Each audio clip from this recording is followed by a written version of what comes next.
और चलिए अब खबर आपको रायपुर से बता देते हैं। आपको बता दें, रायपुर से इस वक्त की बड़ी खबर मिल रही है, जहां पर आपको जानकारी दे रहे हैं। केंद्रीय मंत्री अमित शाह का छत्तीसगढ़ दौरा है। रायपुर में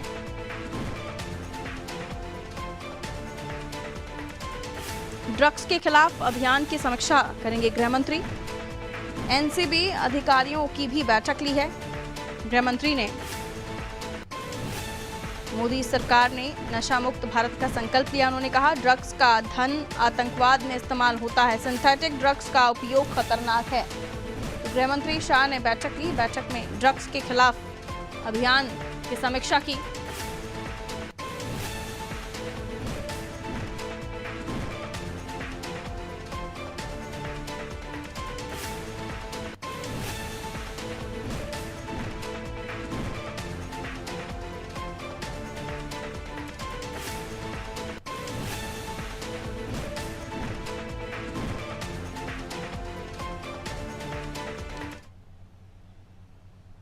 तो आज केंद्रीय गृह मंत्री अमित शाह छत्तीसगढ़ में ही हैं और वहां पर वो लगातार अलग अलग मीटिंग्स कर रहे हैं, जिसमें ड्रग्स के खिलाफ अभियान की समीक्षा भी उन्होंने की है।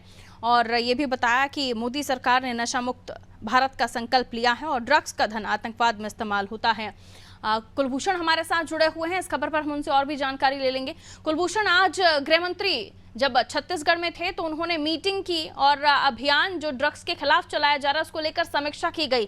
क्या कुछ इस बैठक में निकलकर सामने आया और क्या कोई नए अभियान या फिर नए कार्यक्रम जिनको लेकर आप जानकारी देना चाहें शुरू किए गए हों या फिर इससे जुड़ी हुई और कोई जानकारी? कुलभूषण जी बिल्कुल, आज नए एनसीबी कार्यालय का आज एक उद्घाटन जो है राजधानी रायपुर में आज यहाँ पर किया गया है। ये एक तरह से ब्यूरो है जो पूरे केंद्र का जो एनसीबी है उसको यहाँ पर एक छत्तीसगढ़ में संचालित करने के लिए एक एनसीबी कार्यालय यहाँ छत्तीसगढ़ में भी शुरू की गई है। अमित शाह ने इसके बाद अपने संबोधन में कहा, जो समीक्षा बैठक की उसके बाद एक संबोधन में उन्होंने कहा कि जिस तरह से ये जो एनसीबी कार्यालय यहाँ पर खोला गया है, ये छत्तीसगढ़ में जो बढ़ रही ड्रग्स की जो मात्रा है, जो नशे के दूध जो लोग नशे के आदी होते जा रहे हैं, उनको ये कंट्रोल करेगी। जिस तरह से पूरे छत्तीसगढ़ में नशे का प्रवाह जिस तरह से बढ़ रहा है उसको ये कंट्रोल करेगी।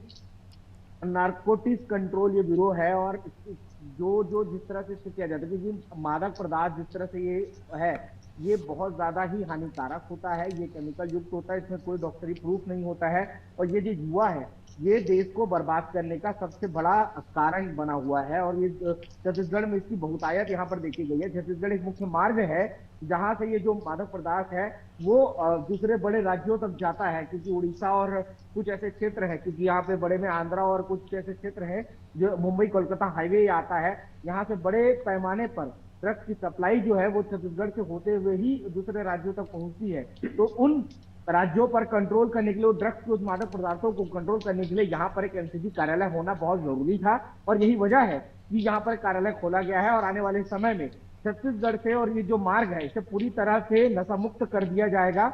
एक टारगेट वो लेके चले हैं, टारगेट की घोषणा नहीं की कि कब तक ये करेंगे, लेकिन ये कहा गया है कि जल्द ही इसको लेकर एक कार्यशैली बनाई गई है। आज इसका उद्घाटन हुआ है, जल्द ही इस पर आगे की स्वरूप इस पर तैयार किया जाएगा और आने वाले जिस तरह से नक्सल को लेकर उन्होंने 2026 का टारगेट दिया, तो उसी प्रकार आने वाले समय में जल्द से जल्द छत्तीसगढ़ से नशा मुक्त करने का एक अभियान जो है वो आज तक छेड़ दिया गया है। जी बिल्कुल, बहुत शुक्रिया कुलभूषण जानकारी के लिए। तो नशा मुक्त अभियान की भी समीक्षा की है और एनसीबी के नए कार्यालय का भी उद्घाटन किया गृह मंत्री अमित शाह ने, जहां अमित शाह छत्तीसगढ़ में हैं और उन्होंने जब बात की तो उन्होंने ये भी कहा कि मोदी सरकार का संकल्प है नशा मुक्त भारत और इसी पर वो काम कर रहे हैं। उन्होंने कहा कि ड्रग्स का पैसा आतंकवाद के लिए जाता है और सिंथेटिक ड्रग्स बेहद खतरनाक है और कई महत्वपूर्ण बातें गृह मंत्री ने कही, जिसको लेकर जानकारी भी दे रहे थे हमारे सहयोगी।